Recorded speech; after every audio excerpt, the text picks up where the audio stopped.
अजीजों, इस खमसे मजालिस में तकरीबन हमारी कोशिश रही है कि जो चंद बातें आप लोगों के अज़हान तक पहुंचाई जा सकें, जिसमें आप लोगों ने बेहतरीन तरीके से समाअत भी किया, शजाअते जनाब ज़ैनब पर गुफ्तगू हमने की, जनाब सकीना की सीरत पर भी गुफ्तगू की, जनाब फिज़्ज़ा के बारे में भी बयान किया। और कल जैसा कि आप लोगों ने समाअत किया, बेहतरीन सुन रहे हैं, खुदा जज़ाए खैर दे और ये सलवात का सहारा दे दें।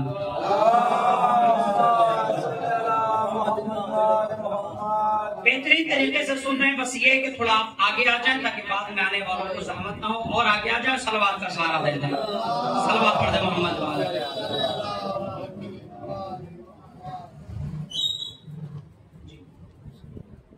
माशाअल्लाह से बेहतरीन समाअत कर रहे हैं और आपकी समाअतें बहुत बुलंद और बहुत ही बेहतरीन है, खूबसूरती के साथ सुनते हैं। जो भी चीज बयान किया जाता है उसे बेहतरीन और दकीक तौर पर सुनते हैं। आज हमने जो अपना एक सरनामा जो करार दिया है अलैकुम से आयत करीमा सूरह आल इमरान, जिसमें खुदा बंद आलम ने इरशाद फरमाया, इन्ना अव्वला बैतिन वुदिअ लिन्नास, ये जो हमने घर बनाया है, सबसे पहला घर वो है खाने काबा। और वो खाने काबा किस लिए बनाया गया? लोगों की हिदायत के लिए बनाया गया। पैगंबर इस्लाम सल्लल्लाहु अलैहि वसल्लम की जिंदगी से भी पहले नबी करीम जो दीन लेकर के आए, कुरान लेकर के आए, शरीयत लेकर के आए, अल्लाह के बारे में बयान करने के लिए आए, दीन की तबलीग करने के लिए आए, उनसे भी पहले खुदा बंदे आलम ने कहा कि इन्ना अव्वला बैतिन वुदिअ लिन्नास, पहला घर कि जिसे हमने बनाया लोगों की हिदायत के लिए। अल्लाह ने सबसे पहला घर बनाया है खाने काबा। अब बहस ये है कि खाने काबा क्या वाकई पहला घर है, या इससे पहले भी लोग थे और उससे पहले भी घर मौजूद थे? तमाम बातें तो जाहिर सी बात है कि दुनिया में लोग जनाब आदम से हैं। कुरान नाज़िल हो रहा है पैगंबर इस्लाम के जमाने से, पैगंबर के जमाने में ये ऐलान कर रहा है खुदावंद आलम कि मैंने पहला घर बनाया हिदायत की खातिर खाने काबा को। लेकिन ऐलान कर रहा है पैगंबर की जिंदगी में रवायात जो बयान करती, लोग जो बयान करते हैं कि जनाबे इब्राहिम और जनाबे इस्माइल ने खाने काबा की तामीर की। अब ये तीन बातें हैं, बात है तीन। मैं इसी तरीके से धीरे धीरे कोशिश करूंगा कि शुरुआत की बातों को समझा दूं ताकि बाद में मुश्किल ना आए। सबसे पहली बात, परवरदिगार ऐलान कर रहा है नबी के जमाने में, कह रहा है कि सबसे पहला घर बनाया है मैंने इस दुनिया में, सबसे पहले हिदायत का घर बनाया, जो हिदायत के लिए, लोगों के लिए हिदायत के लिए जो खाने काबा बनाया। तीसरी बात यह है कि जो लोग बयान करते हैं, उलमाए किराम बयान करते हैं, किताबें बयान करती है, वो ये कहती हैं कि जनाब इब्राहिम और जनाब इस्माइल ने इस खाने काबा को बनाया। तो ये तीनों बातें अलग अलग हैं, लेकिन इन तीनों को जोड़ करके अगर मैं बयान करूं कि खाने काबा अव्वल वो घर है जो हिदायत के लिए बना, तो ये बात सही। इसलिए इसमें तो कोई शक नहीं है। अगर शक करेंगे आप तो रवायात होती तो शक कर लेते, आयत करीमा है तो आयत करीमा अगर है तो उसे झुटलाया जा नहीं सकता।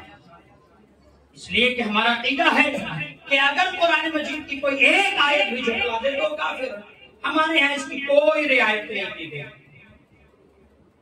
अब पहला घर बना तो ये जो दूसरी रवायत कहती है उसका क्या करें कि जनाब इब्राहिम के जमाने में, तो जनाब इब्राहिम के जमाने में खाने काबा बना नहीं है, खाने काबा पहले से मौजूद था। आपने आकर उसकी रिपेयरिंग और सिर्फ थोड़ा बहुत मरम्मत की, मरम्मत की है, थोड़ा बहुत तजदीद किया है, मरम्मत की है, उसमें थोड़ा बहुत जो टूट फूट गया तो उसे बनाया है। अच्छा, ये कहेंगे मौलाना फिर उलमाए किराम ये भी बयान करते हैं, हमने ये भी आलमी दीन से सुना है तो फिर ये बताइए कि क्या दलील है? जी हाँ, दलील है।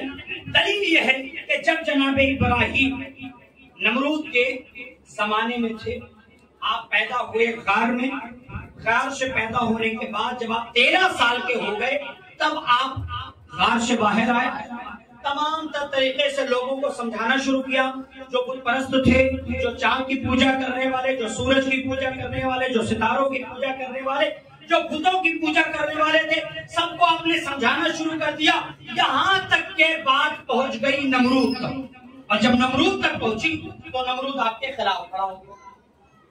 लेकिन उसके बावजूद दीन का काम जो आपके सर पर डाला गया था, जो दीन का काम आपकी गर्दन पे डाला गया था, उसे आपने मुकम्मल तौर पर अंजाम दिया। और यहाँ तक के बात ये हो गई कि जब सरकार के मुकाबले में खड़े हो गए, उस जमाने के बादशाह के जमाने में खड़े हो गए, तो जाहिर सी बात है कुछ ना कुछ तो वो कदम उठाएगा। लेकिन जनाब इब्राहिम अगर खौफ रखते तो सिर्फ होता, किसी का कोई। यहां तक कि आपने क्या किया, एक दिन बुतों को भी तोड़ दिया। और जब बुतों को तोड़ा और नमरूद को इसके बारे में खबर मिली तो आपको सजा देने पड़ी। क्या किया? लंबे चौड़े तौर, तूफानी तौर पर आग, लकड़ी तैयार किए गए। किसके लिए? जनाब इब्राहिम को डालने। लेकिन जिसे अल्लाह बचाना चाहे उसे कोई भी जला नहीं सकता, उसे किसी तरीके कोई असियत नहीं पहुंचाई जा सकती। अल्लाह बाकी रखने वाला था। वो आग की जिसको आसमान छू रही थी, वो आग की जो परिंदे परवास करने वाले भून करके गिर जाते थे, उसी आग में जनाब इब्राहिम को डाला गया। लेकिन आग में इतनी ताकत ही न रही कि नबी को जला दे, नबी को न जला सकी। इस कदर आग रोशन, परिंदे परवास कर रहे हैं, वो भी जल के गिर जाओगे। जनाब इब्राहिम को मंजरीक के जरिए से डाला गया, अल्लाह की तरफ से हुक्म हुआ, आग ठंडी। सलाम अलैहि इब्राहिम, सलामती के साथ, खामोशी के साथ ठंडी हो गई।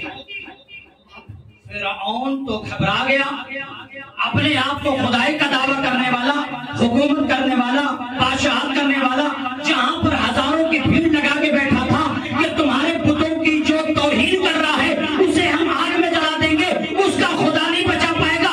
खुदा ने तमाम लोगों के सामने उसको जलील करके रख दिया कि वो नमरूद, तू हमारे भेजे हुए के मुकाबले में खड़ा हुआ, सिवाय जलालत से तुझे कुछ भी नहीं।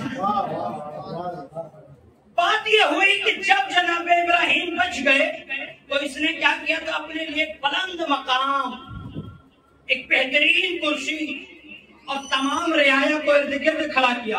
लेकिन खुद ऊंचाई पर बैठ करके देख रहा था ये तमाशा कि कैसे इब्राहिम जलते हैं। लेकिन जलने के लिए जिसे डाला गया वो तो जला नहीं, लेकिन जब वो बच गए तो देखने वाला जरूर जल गया। वो खुद जल भुनकर रह गया बेचारा, करे तो क्या करे। आखिर रवायत के जुमले सुकून तारी हो गए और महीना 2 महीना तक वो सिर्फ खामोशी का रोजा रखे हो बैठे, कुछ नहीं, किसी से कलामी नहीं करता। पूरी हुकूमत ही पलट गई।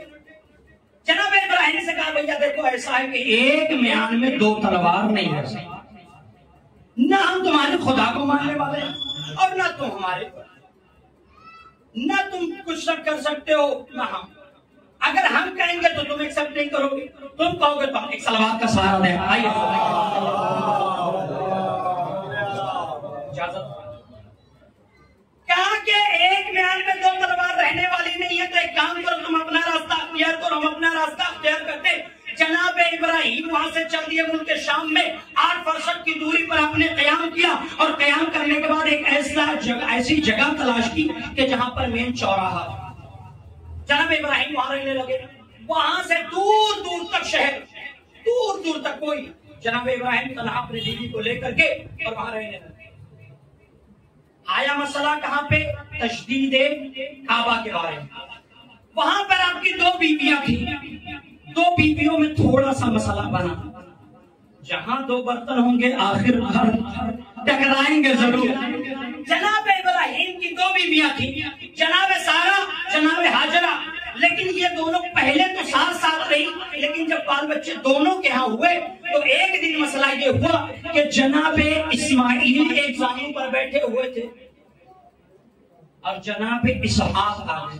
तो बेटे तो दोनों बेटे हैं, बाप दोनों से मोहब्बत रखता है, लेकिन एक बेटे ने एक बेटे को हटाया और हटा करके जामुन पर बैठ।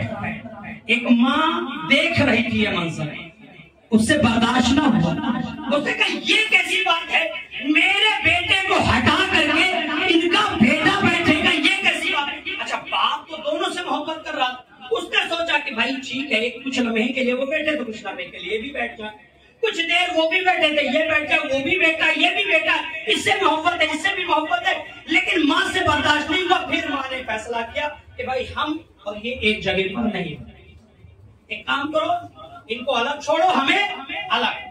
उस वक्त जनाब इस्माइल को लेकर के और उनकी माँ को लेकर के जनाब इब्राहिम शाम से लेकर चले गए मक्का।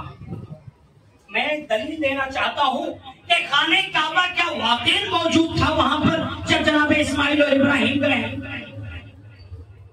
पैगंबर है, नबी है, ले जाकर के एक सहरा में बेयाबान में कुछ भी नहीं था, बल्कि एक रवायत के जुमले सिर्फ एक दरख्त था जो फल जिसका कुछ भी नहीं था।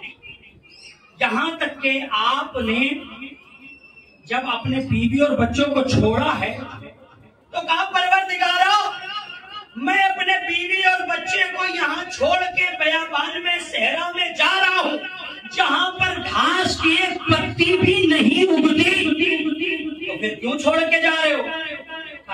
बैतुल मुहर्रम, क्योंकि यहाँ पर तेरा घर मौजूद है। तो पता ये चला कि जनाब इस्माइल अभी गोद में है, जनाब इब्राहिम छोड़ के जा रहे हैं, तभी खाने काबा वहां पर मौजूद था। तो मतलब यह है कि जनाब इब्राहिम और इस्माइल ने खाने काबा को बनाया नहीं है, हाँ तजदीद किया है, उसकी मरम्मत की है, उसमें रिपेयरिंग की है, लेकिन बनाया नहीं। अब आइए जनाब इब्राहिम और इस्माइल, परवरदिगार कहता है कि इन्ना अव्वला बैतिन वुदिअ लिल्लज़ी बिबक्कत मुबारक, परवरदिगार आलम ने ये पहला घर बनाया। अब लफ्ज़ इस्तेमाल हो रहा है मुबारक, मुबारक, ये जो लफ्ज इस्तेमाल हुआ है, आज एक एतराज होता है, हमारे नौजवान कभी कभी परेशान भी हो जाते हैं उस एतराज की वजह से कि आपके यहाँ पर यह अकीदा पाया जाता है कि इमाम को आप नबी से अफजल मानते हैं। जी बिल्कुल मानते हैं, हम नबी आखिर के बाद, नबी आखिर के बाद 13 मासूम को तमाम नबियों से अफजल मानते हैं। दलील यह है, इस आयत से भी दलील दे दूं, वैसे तो बेशुमार दलीलें उलमाए किराम ने दे रखी है, लेकिन इस आयत से दे दूं जहां पर लफ्ज़ मुबारक इस्तेमाल हुआ है। अजीजों, जनाबे नूह कौन है? नबी है, 950 बरस तबलीग की है, 950 साल तक तबलीग करते रहे आप दिन, और 950 साल के बाद जब आपको हुक्म हुआ कि कश्ती बनाओ, आपने कश्ती भी बना दी, कश्ती पर सवार भी हो गए, तमाम लोगों को लेकर चल भी दिए। चलते चलते 6 महीने तक जब आपकी कश्ती चलती रही तो जनाब नूह ने दुआ करना शुरू किया, परवरदिगारा अंज़लनी मुनज़लन मुबारक, परवरदिगारा मेरी कश्ती को किसी मुबारक वाली जगह पे ठहराना। अब मेरे अजीजों, नबी और इमाम में कौन अफजल होता है? जरा सुनिएगा कि परवरदिगार आलम ने जनाबे नूह के दुआ को कबूल किया, जहां पर जनाबे नूह कह रहे हैं कि परवरदिगारा मुझे किसी मुबारक वाली जगह पर रोकना।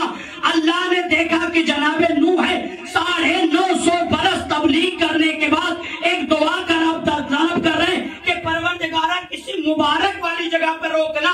ये है नबी की मंजिलत कि जहां 950 साल की मेहनत के बाद अगर कोई जगह मिलती है तो वो मुबारक बनती है। और मेरे इमाम की फजीलत ये है कि जब खाने काबा में पहला कदम रखते हैं तो वो मुबारक वाली जगह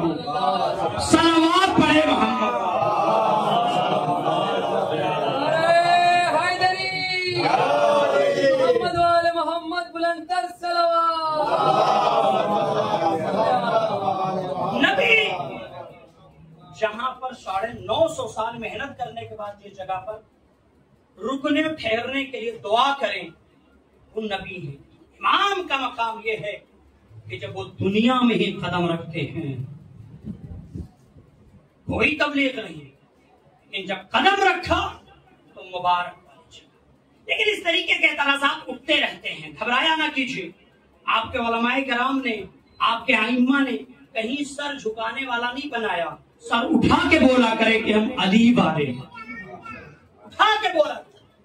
किसी चौराहे पर, किसी भी रास्ते में, किसी भी गली में शर्मिंदा होकर के ना आए, फख्र से कहें कि हम अली वाले। इस तरीके के एतराज़ात उठते रहते हैं। पैगंबर पर इल्जाम लग गए, कितने कितने इल्जाम लगे, जबकि पैगंबर के बारे में मिलता है वमा यंतक़ु अनिल हवा इन हुवा इल्ला वह्युन युहा। पैगंबर कोई कलाम नहीं करता जब तक उसके ऊपर वही ना नाज़िल हो। उसके बावजूद भी पैगंबर पर एक नहीं, दो नहीं, न जाने कितने इल्जाम लगे कि नबी हैं, बहक गए हैं, दामाद की मोहब्बत है, जो भी है सब कुछ अली को दे रहे हैं, अपनी तलवार अली को दे रहे हैं, जन्म में जो भी है अलम अली को दे रहे हैं, जितने भी अलकाबात आ रहे हैं अली को दे रहे हैं, बिस्तर अली को दे रहे हैं, अपना घोड़ा अली को दे रहे हैं, अपनी जरा अली को दे रहे हैं, अपना मामा अली को दे रहे हैं, अपना मिंबर अली को दे रहे हैं, अपना मेहराब अली को दे रहे हैं। अली की मोहब्बत में ये गुमराह हो गए। जितनी फजीलतें हैं सब कुछ अली को दे रहे हैं, अलम भी अली को, अलकाब भी अली को, बिस्तर भी अली को, मिंबर भी अली को, सारी चीजें। लोग एतराज करते थे कि अली को ही सारे अलकाबात क्यों मिलते हैं, हमें क्यों नहीं मिलते, हमें सारी फजीलतें क्यों नहीं मिलती। याद रखिएगा कि नबी करीम ने आपके लिए बहुत सारे रास्ते खोले, लेकिन आपने लिया कब? फजीलत की जहां जहां जगह आई वहां पर आपने लिया कब? आप दावत ज़ुलशीरा में बैठे, पैगंबर पूछते रहे कौन मेरा साथ देगा, कोई ना उठा सिवाय अली के। मैं चाहता हूं कि जो इस दीन के मिशन में मेरा काम मेरे साथ करेगा, मेरा साथ देगा, इस मिशन में मेरे जो आगे बढ़ेगा वो मेरा भाई होगा, मेरा वसी होगा, मेरा वजीर होगा, मेरा खलीफा होगा, मेरा सारे जाओ अलकाबात देते चले जाओ, लेकिन कोई ना उठा सिवाय अली मुर्तज़ा के। बैठ जाओ, है कोई जो मेरा साथ दे, कोई ना उठा सिवाय उस बच्चे के। बैठ जाओ, भाई अलकाब दे रहे हैं, फजीलतें दे रहे हैं। अच्छा ये भी कह दे, अच्छा मुमकिन है कि एतराज हो जाए कि फिर तो उस वक्त ये हालत थे कि लोग मुसलमान भी धीरे धीरे हो रहे थे, इस्लाम के बारे में ज्यादा जानते नहीं थे, तो ठीक है, नहीं जानते थे, आ जाओ खंदक के मैदान में पहुंच जाओ, खैबर के मैदान में पहुंच जाओ। वहां पर तो नबी करीम ने कहा था कि कौन है जो इसके मुकाबले में जाए, उसे कुल्ले ईमान की सनद मिल रही थी, अलम भी दे रहे थे, कुल्ले ईमान की सनद भी दे रहे थे, लेकिन लोग आगे बढ़ने को तैयार नहीं, बल्कि अगर कोई उठना चाहता तो कोहनी मार के कहते थे बैठ जाओ, तुम्हारी हिम्मत नहीं। कौन उठा सिवाय अली मुर्तज़ा के? कोई ना उठा। बार बार पैगंबर कहते रहे कौन है जो इसके मुकाबले में जाए, कोई ना गया।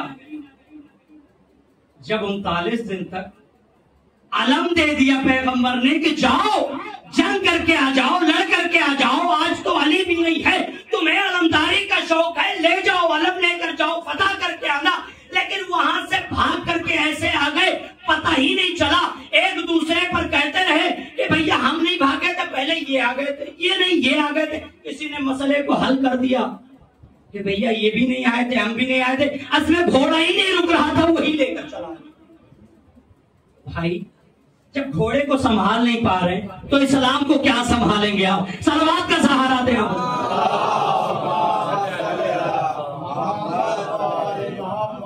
घोड़ा संभाला नहीं जा रहा, आपने कहा कि ऐसा फजीलत सिर्फ अली को दे रहे हैं, दामाद की मोहब्बत में बहक गए हैं।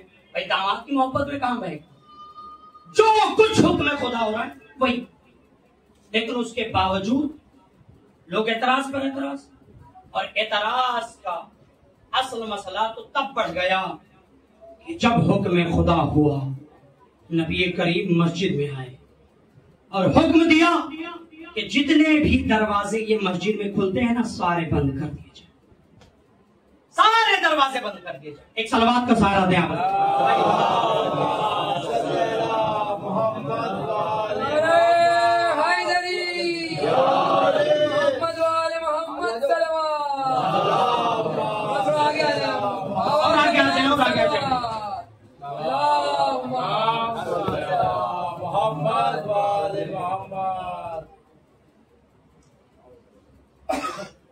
बाबा से बोला सलावत। पैगंबर पर एक नहीं, दो नहीं, चार नहीं, न जाने कितने इल्जामात लगते रहे। इल्जामात का मामला तो सबसे ज्यादा उस वक्त बढ़ गया कि जब हुक्म परवरदिगार हुआ कि मस्जिद में जितनी भी ये दर खुल रहे हैं ना, ये जितने दरवाजे खुल रहे हैं सब के सब बंद कर दीजिए।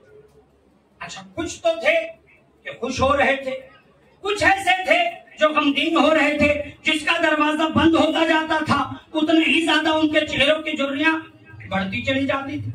लेकिन कुछ ऐसे थे जो खुश हो रहे थे और कह ये रहे थे कि आज तो मजा ही आएगा। क्या आज अली हम जैसे हो गए, हमारा भी दरवाजा बंद होगा, अली का भी दरवाजा बंद होगा। मगर चेहरे की रौनक तब बदल गई कि जब पैगंबर सारे दरवाजों को बंद करते करते अली मुर्तजा के दरवाजे पर पहुंचे और उसे तर्क कर दिया, छोड़ दिया, आगे बढ़ गए, फिर दरवाजा बंद करवाया। अब लोगों की हैरत बढ़ी, पैगंबर ये क्या कर रहे हैं, ये क्या कर रहे हैं, ये क्या कर रहे हैं, ये अपनी मर्जी से कुछ भी किए चले जा रहे। पैगंबर के चेहरे पर एक ऐसा आसार नमूदार हुआ कि जिसकी वजह से पैगंबर वहां से जाकर के मिंबर पर बैठे और मिंबर पे बैठ करके कहा कि कसम खुदा की, मैंने ना किसी का दरवाजा अपनी मर्जी से बंद किया है, ना किसी का दरवाजा अपनी मर्जी से खोला है। जिसके लिए हुक्म परवरदिगार हुआ उसका दरवाजा बंद कर दिया, जिसके लिए हुक्म परवरदिगार हुआ उसका दरवाजा खुला रखा। मैं कहता हूँ मुसलमानों, इन मुसलमानों को समझाने की वजह जरूरत भी नहीं थी। पैगंबर सलाम ये सफाई क्यों दे रहे थे खुदा बेहतर जाने। लेकिन मैं समझता हूँ वो जो मुसलमान थे ना, कि जो जान रहे थे कि अली हम जैसे हो गए, अली तुम जैसे नहीं हो सकते। याद रखना, तुम इस दरवाजे को बंद करने की बात करते हो, अली तो वो है कि अल्लाह के घर में भी आ जाए तो नया दर बन जाता है।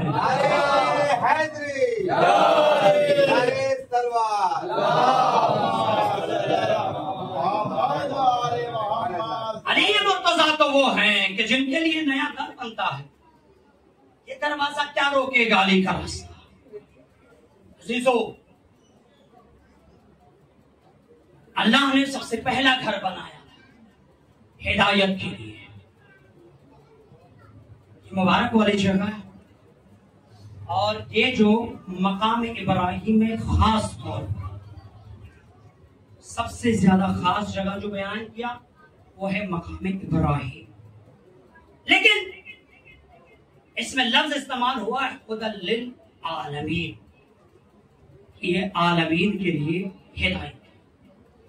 ये अजीब बात है कि खुदा बंदे आलम ने इस घर को बनाया है हिदायत के लिए, और हमने देखा कि खाने काबा है खामोश, तो फिर ये हिदायत कैसे? ये ईंट पत्थर से बना हुआ कोई कलाम नहीं करता। जब से खाने काबा बना हमने तो नहीं देखा कि किसी को खाने काबा ने अपनी तरफ बुलाया हो, किसी को दावत दी हो, किसी को कुछ समझाया हो, किसी को कुछ बताया हो, कभी नहीं देखा। हत्ता कि अब तो हालात और बदल गए। फरमाए किराम बैठे हुए हैं, तस्दीक करेंगे इंशाअल्लाह। इमाम ज़माना अज्जलल्लाहु ताला फरजहु शरीफ,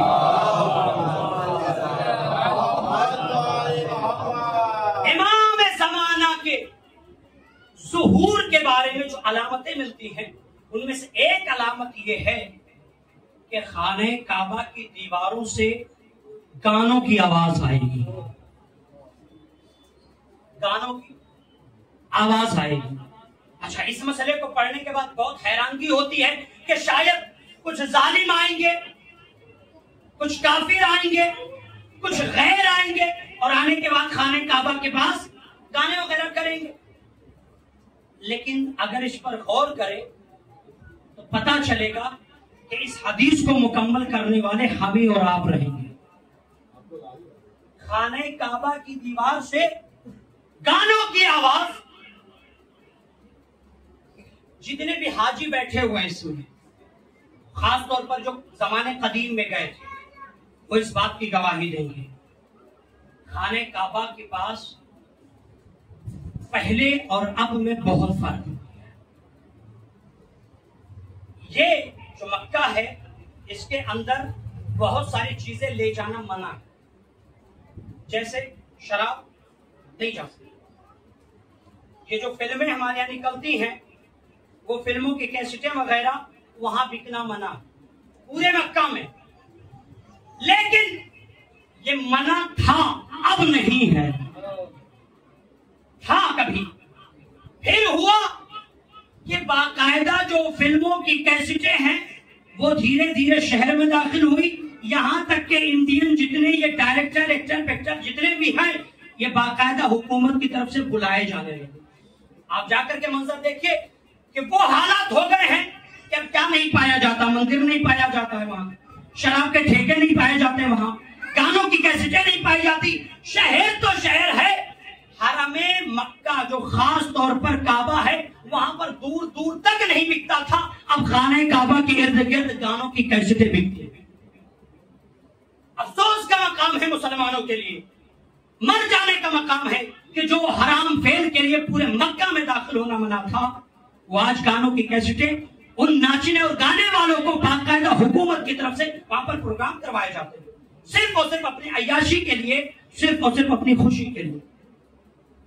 वो फेल हराम अंजाम दिए जा रहे हैं। गानों की कैसेटें पहले नहीं बिकती थी, अब खाने काबा के इर्द गिर्द बिकने लगी। इसमें किसकी गलती है और कौन इसका जिम्मेदार है, ये मुसलमान खुद सोचे।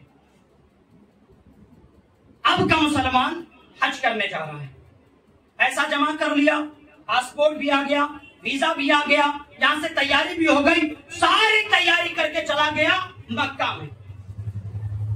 खाने काबा के पास पहुंच गया, खाने काबा की दीवार पर हाथ भी रख दिया, हजरे अस्वद पर हाथ भी रख दिया। इधर बोसा ले रहा है, उधर जेब में रखे हुए मोबाइल से रिंगटोन की सदा गूंज रही है और हिंदुस्तानी गाने चल रहे हैं। ईमान बदलने गया है, गुनाह को माफी करने के लिए गया हुआ है कि गुनाह की माफी मिल जाए, अल्लाह से तलब करने के लिए गया है, एक वाजिब और फर्ज की अदायगी के लिए गया है। लेकिन इसके मोबाइल का रिंगटोन तक चेंज नहीं, गानों की सदाएं गूंज रही। कौन कर रहा है ये सब? हम ही और आप हैं, हम ही और आप हैं। इस हदीस को पूरा करने वाले हम अलामतें इमाम ज़माना, ये सारे के सारे जाहिर हो रहे हैं, ये सब के सब जाहिर हो रहे हैं। और ये तमाम के तमाम चीजें आप वीडियोस में भी देख सकते हैं कि न जाने कितने ऐसी वीडियोस निकल रहे हैं कि अब वो खाने काबा के पास पहुंच करके लोगों का वीडियो बनाना, गाने चलाना, एक्टिंग करना, ये सारी की सारी चीजें होने। लेकिन मैं अपने मौजू पर आ जाऊं कि ये घर बनाया गया था हिदायत का, तो ये सारे गुनाह हो रहे हैं, खाने काबा किसी को रोकता क्यों नहीं, मना क्यों नहीं करता, समझाता क्यों नहीं? तो याद रखिएगा कि खाने काबा ऐसे समझाएगा नहीं, ना बताएगा, ना किसी को बुलाएगा, ना किसी को ऐसे हिदायत है। एक मसला होता है कि बोला जाता है ज़र्फ और उससे लिया जाता है मुराद मजरूफ। अगर किसी से कह दिया जाए कि भाई बिरयानी खा लो, तो कहते हैं एक प्लेट खा लिया। भाई कहा जा रहा है बिरयानी, आप कह रहे हैं प्लेट, मतलब क्या? सामने वाला समझ गया कि एक प्लेट बिरयानी खा लिया। बोला जाता है ज़र्फ, उससे मुराद मजरूफ, और कभी कभी मजरूफ बोला जाता है, उससे मुराद दिया जाता है ज़र्फ। जहां पर ऐलान किया गया कि ये घर हिदायत के लिए है, इसका मतलब यह है कि इसके अंदर आने वाला एक दिन हिदायत करेगा। इसके अंदर पैदा होने वाला वो हादी बनकर आएगा, वो रहनुमा बनकर के आएगा, वो लीडर बन के आएगा। और यही वजह है कि जिस दिन खाने काबा में अली ये मुर्तजा खल्क हुए, पैदा हुए, उसी दिन जब 3 दिन के बाद घर से बाहर निकले हैं तो पैगंबर इस्लाम की आगोश में है और हिदायत का सिलसिला शुरू हो गया। या रसूल अल्लाह, क्या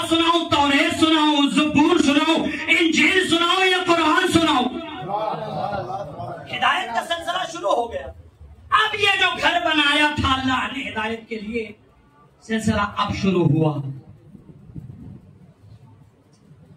मौला मुत्तकियान ने तौरात सुनाए, ज़बूर सुनाया, इंजील सुनाया, कुरान सुनाया।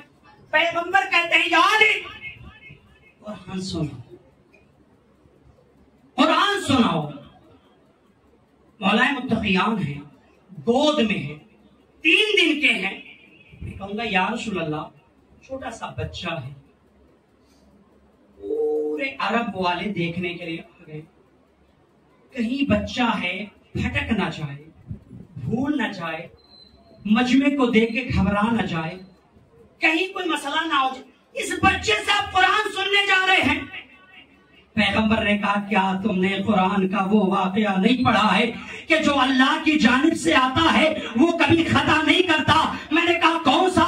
का वो वाकया जरा याद करो कि जिस वाकये में अबरहा आया था खाने काबा को ढाने के लिए, एक पूरा लश्कर लेकर के आया था, एक मुकम्मल तौर पर फौज लेकर के आया था, और इतनी बड़ी फौज, हाथियों का फौज लेकर के आया था खाने काबा को ढाने के लिए। लेकिन अल्लाह ने क्या किया? उसके मुकाबले में अबाबील को भेजा, उसके मुकाबले में अबाबील को भेज दिया। परवरदिगारा, हमने तो आज तक 2 जंग में यही देखा कि जिसके अंदर जितनी ताकत होती है अपने ताकत के मुताबिक लश्कर लाता है, असलहे लेकर के आता है, उस तरीके से वो मुकाबला करना चाहता है। खुदा तू तो सब चीज पर कुदरत रखता है, लिहाजा ये हाथी लेकर के आ रहे, इससे बड़ा जानवर पैदा करके भेज दे, ये तो जानते ही नहीं। अगर हाथी को आएगा हाथी के मुकाबले में तो भी मसला बनेगा, इससे बड़ा जानवर तू तो खल्क करने की ताकत रखता है, भेज दे और इन्हें फना कर दे। परवरदिगार आलम जवाब देगा कि नादान, बात यह है कि अगर मैं सिर्फ और सिर्फ हाथी के मुकाबले में बड़ा जानवर भेज करके इसकी मौत भी कर दूं ना, तो ये मरेगा तो मगर इज्जत की मौत मरेगा। मैं चाहता हूं ये मरे भी और जिल्लत की मौत पाए। नमरूद के मुकाबले में क्या किया था? कोई लश्कर अल्लाह ने भेजा नहीं, मच्छर भेजे थे, मच्छर मुकाबला करने के लिए मच्छर को भेज दिया था। इनके सारे तीरों तलवार जितने भी थे सब बेकार हो गए। एक मच्छर नाक में घुसा था। नमरूद की हालत ये हो गई थी कि दिमाग को ठोकना पड़ता था तब काम करना शुरू किया, और धीरे धीरे एक ऐसा मरज हो गया था कि दिमाग के अंदर नमरूद के वो मच्छर बैठा रहता, काटना शुरू करता था तो कुछ लोग आते थे तो ठोंकते थे। फिर 2 ऐसे नौकरों को, 2 ऐसे गुलामों को उसने मुअय्यन किया था जो दोनों तरफ से हर तरीके से बजाते रहे। जब बजाते रहते थे तब दिमाग काम करता था। अल्लाह ने उसे भी मौत दी, लेकिन इज्जत की नहीं, जिल्लत की मौत दी। अब रहा का लश्कर इतने बड़े बड़े हाथियों को लेकर के जो आया था, अल्लाह ने उसका मुकाबला क्या किया? अबाबील के परवरदिगारा, इतनी बड़ी फौज है और परिंदों को भेज रहा है, कहीं ऐसा ना हो जाए कि परिंदे हैं अपने चोंच में जो कंकर लेकर जाएं वो खाने काबा पे गिरा दें।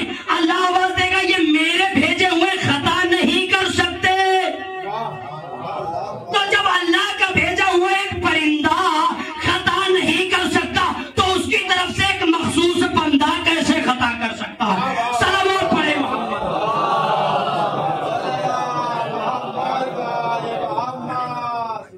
मौला मुत्तकियान अली इब्न अबी तालिब ने बिस्मिल्लाह करना, और बिस्मिल्लाह करने के बाद आपने कहा क़द अफ़लहल मोमिनून, बेशक मोमिन फलाह पा गए। क्यों ना फलाह पा जाए कि जिनके हक में अमीरुल मोमिनीन अली इब्न अबी तालिब जैसा रहबर मिल जाए, वो मोमिनीन फलाह और कामयाब ना होंगे तो फिर क्या होगा? एक और सलवात पढ़े मोहम्मद। लेकिन चूंकि आज लोग अपने लिए कुरान को ही सिर्फ काफी समझने लगे और ऐसा समझने लगे कि कुरान के तर्जुमे, मफ़हूम, तफसीर भी गलत करने लगे। काश के आपने जहां पर कुरान को अपने लिए काफी समझा था वहीं पर दामने अहले बैत को भी ले लिया। यही तो वजह है कि यजीद जैसा शख्स कि जो बारहा कुरान की आयत के बारे में मजाक उड़ाता था। कहता था कि अल्लाह ने कुरान में कहा है वैलुल लिल मुसल्लीन, वैल है किसके लिए? नमाजियों के लिए। ये शराबियों के लिए अल्लाह ने वैल नहीं कहा, नमाजियों के लिए कहा है, लिहाजा नमाज नहीं पढ़ना मना करता था। अच्छा, उसकी तफसीर भी ऐसे ही बयान करता था। जब आप सिर्फ और सिर्फ कुरान को लेंगे, अहले बैत के दामन को छोड़ देंगे, तो फिर कुरान की आयत ऐसे ही समझ में आएगी।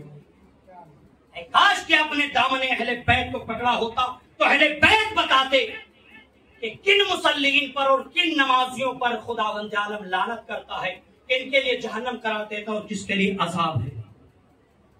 एक जुमला बयान करूं, उसके बाद सहमत तमाम। उन नमाजियों के लिए वैल है, लानत है, अजाब है, जहन्नम है, सख्तियां हैं। अल्लाह की तरफ से अजाब है कि जो नमाजी वो थे जो करबला के मैदान में अपनी नंगी तलवारें लेकर के खड़े हो रहे थे और कह रहे थे कि इमाम हुसैन के सर को जल्दी से उनके तन से जुदा करो, मेरी नमाज खवा दो। ये वो नमाजी हैं जो नमाज पढ़ने तो जा रहे थे, लेकिन नबी के नवासे को जिबा करने की जल्दी थी। काश कि उन्हें समझ में आता कि जिस नमाज को पढ़ने वो चाह रहे हैं, ये नमाज किसने सिखाई है, ये नमाज किसने बताई है, ये नमाज कहां से आई है। जिस तरीके से अपने आप को वो मुसलमान कह रहे थे, किसका कलमा पढ़ते हैं, किस घराने से ताल्लुक है जिसको जिबा करने के लिए चाह रहे हैं। लेकिन वो मुसलमान थे कि जो खुद से कह रहे थे कि इमाम हुसैन की गर्दन को जुदा कर दिया। ऐसे नमाजियों के लिए बैल है कि जो अहले बैत पर जुल्म करते हुए शाम और कूफा के दरबारों और बाजारों में लेकर के नमाज पढ़ के उठते थे, अहले बैत पर जुल्म करना शुरू करते थे। नमाज पढ़ने के लिए जाते थे, अहले बैत पर जुल्म करते हुए जाते थे। पूरे रास्ते यही तो किया है। जा रहे हैं नमाज पढ़ने के लिए, काफिले को रोक देते थे। लेकिन अजीजों, जिस काफिले को रोकते थे वो काफिला किसका था? नबी के नवासों का, नबी के नवासों का। नबी की नवासियां थी, रसूल के घर वाले थे, अहले बैत के घराने के लोग थे कि जिनके ऊपर आयतें आती थी, जिनके लिए कुरान कसीदे पढ़ता था। वो अहले बैत के घराने वाले कि जिसके दरवाजे पर नबी आकर के सलाम करते थे, उन अहले बैत को असीर करके ले जा रहे हैं, फिर नमाज पढ़ रहे हैं। तो क्या नमाज उनको फायदा देगी? जाहिर सी बात है कि लानती करेगी। ये अजीजों, कुछ चीजें पढ़ने की नहीं होती हैं, कुछ चीजें सुनने की नहीं होती हैं, कुछ तसव्वुर की चीजें होती हैं। जरा गौर करें, कल जिस शहजादी की शहादत वाक़ हुई है, आपके घरों में भी बच्चियां हैं, आप कितनी मोहब्बत रखते हैं अपनी बच्चियों से। मौलाए मुत्तकियान कितना चाहते थे अपनी लाडली को, इमाम हुसैन कितना प्यार करते थे अपनी बच्ची से। लेकिन ये जालिम जब कूफा और शाम के दरबार में ले जाने लगे तो इन्हें एक लम्हे के लिए भी फिक्र ना आया कि मौलाए मुत्तकियान इन्हें किस तरीके से पालते थे। ए अजीजों, वो वक्त आया कि जब कूफा और शाम की गलियों में ले जाया गया, लोग तमाशाई देखने के लिए, तमाशा देखने के लिए छतों पर खड़े हो गए कि जहां से आग बरसाते थे, कि जहां से आग बरसाते थे, खजूरे फेंकते थे, सदकात फेंकते थे। शहजादी कहती जाती थी, ए कूफा वालों, हम पर सदका हराम है। ए अजीजों, अली की बेटी उस वक्त तड़प गई कि जब दो ऐसे मकाम आए हैं कि जिस पर अली की बेटी तड़प गई है। ए अज़ादारों, जरा सोचे कि करबला में तमाम जितने मर्द थे ना, उनके सरोतन में जुदाई हो गई, सरोतन में जुदाई हो गई। वो इस दुनिया से कूच कर गए। कहते हैं ना कि फायद हुसैन साहब एक जुमला कहते थे, वो जुमला याद आ गया कि लोगों की फिक्र ये है कि हुसैन इब्ने अली करबला में शहीद हो गए और ज़ैनब जिंदा बच गई। ज़ैनब जिंदा नहीं बची। ए अजीजों, के फायद